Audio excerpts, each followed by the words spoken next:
Habari mtumiaji wetu wa mfumo wa Janja POS. Kwenye video hii nitakuonyesha jinsi ambavyo unaweza ukaangalia stock iliyobaki na ambavyo unaweza ukaongeza stock, kupunguza stock na kadhalika, ambapo tunaita stock adjustment au inventory adjustment. Kwenye menu kushoto huku ukishuka kuna sehemu imeandikwa inventory. Hapa kwenye inventory pia utaona sehemu imeandikwa inventory. Kisha unaweza ukaangalia kuna vitu viwili hapa. Kuna view inventory kuangalia kinachoendelea, na pia unaweza ka adjust inventory. Tuanze na view inventory. Hii ni kuonesha tu kwamba bidhaa zetu ni bidhaa gani ambayo ipo na ni kwa kiasi gani. Kwa mfano unaweza kaona hapa tuna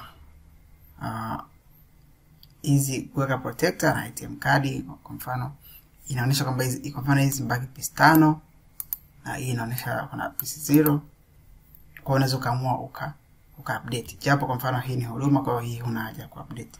Ila hapa kwa Samsung kwa mfano unaweza kuona kuna piece 96. Kwa hiyo naweza nikapata picha ya kinachoendelea, na pia naweza nika-download hizi report kwa kubonyeza export to PDF ama kwenye print table hapa, au pia unaweza ku-export kwenye wale wa kutumia Microsoft Office, unaweza ku-export kama Excel file kisha ukacheza nayo kwenye kompyuta yako. Kwa hiyo hivyo ndio jinsi ya kuona ambacho kinaendelea, na tunaweza tukaja adjust stock kwa kuja kwenye inventory adjustment hapa. Utabonyeza inventory adjustment, kisha unaweza kuona ambazo stock ambazo zimeadjustiwa kwa kipindi cha nyuma. Kwa mfano kuna mtu alifanya hii hapa, kuna hii na kuna hii.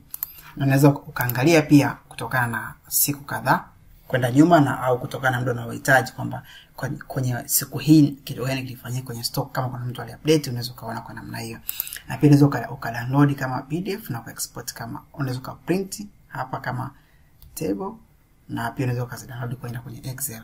Kwa hiyo ninakuja tu hapa kwenye create, na unaweza create. Ina maana hapa nataka kuongeza stock au kufanya kitu chochote kile. Tuseme kwa mfano nataka kuongeza na stock tarehe 4 mwezi wa 3 2025 kwa mfano. Kwa hapa nachagua ni bidhaa gani. Kwa unachagua kila bidhaa ambayo unataka kuadjustia stock. Tuseme nataka kuongeza stock ya Samsung, na pia nataka kuongeza stock ya Infinix. Kwa hapa itakuonesha kwamba kuna PC kwa mfano Infinix 240. Nitachagua nataka kufanya aina gani ya adjustment ya stock. Inaweza kuwa ni increment au decrement. Increment ina maana nataka kuongeza stock mpya, na hapa kwenye decrement ina maana nataka kupunguza stock. Tuseme nataka kuongeza stock. Nataka kuongeza PC 10 za Infinix Hot 9, na pia nataka kuongeza PC 4 za Samsung S24. Naweza pia nikaandika hapa sababu. Anaweza nikaandika kama una maelezo mengi kidogo, unaweza kaandika hapa. Japo hapa juu inatosha.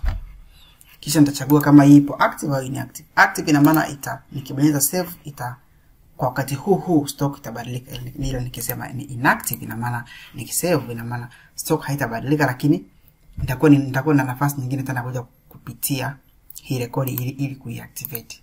Kwa sasa nitaacha tu kama ilivyo ambayo ni active. Kisha nitabonyeza save. Basi unakuwa umeshafanya stock adjustment yako. Kama umekosea unaweza ukaifuta hapa. Naam, hivyo ndivyo unaweza kufanya stock adjustment ama ku adjust inventory.